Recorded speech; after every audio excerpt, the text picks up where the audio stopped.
Nous allons maintenant déterminer à la calculatrice donc le taux actuariel, donc le taux qui annule le bénéfice actualisé. Donc j'ai commencé par mettre en liste 1, je vous ai mis les dépenses. Attention pour les TI, je rappelle, on démarre bien pour vous à l'année 1. Donc j'ai mes trois dépenses 2500, bien placées.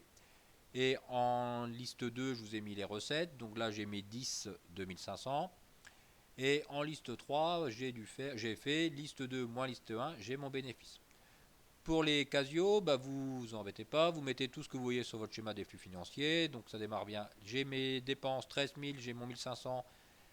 Je dois avoir mes deux autres 1500 et le zéro. Et j'ai mes 2500. Là, je démarre bien. Il n'y a pas de recette à l'année 0, moment d'investissement. Donc là, j'ai bien mis un zéro.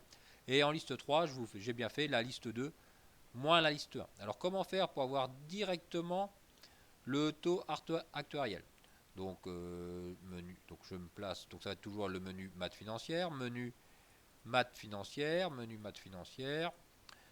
toujours F3.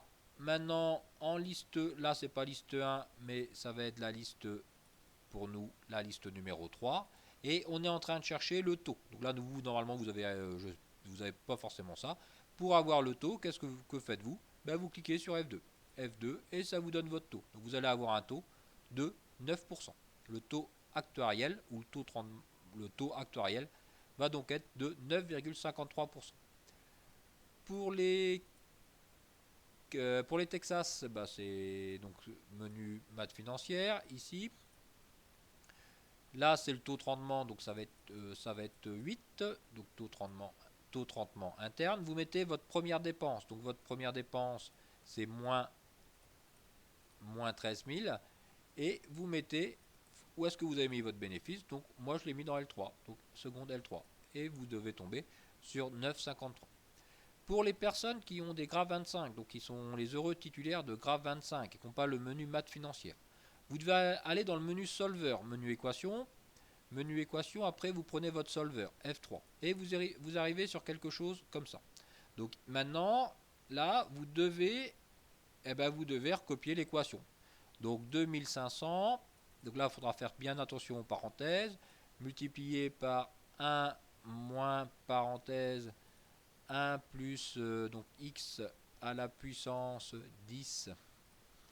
Je ferme ma parenthèse, divisé par moins x multiplié par 1 plus x à la puissance 10. Donc ça, c'est donc mes recettes, moins les dépenses. Donc 13 000, moins 13 000, plus 1500 divisé par 1 plus x à la puissance 3 plus 1500 divisé par 1 plus x à la puissance 6 plus 1500 divisé par 1 plus x à la puissance 9. Donc je dois donc résoudre cette équation. Au niveau des bornes, comme c'est un taux, il va forcément être compris entre 0 et 1. Et pour aider peut-être un peu votre calculatrice, on peut peut-être lui mettre entre 0 et 2. Ça va déjà des taux à 20%, c'est déjà pas mal.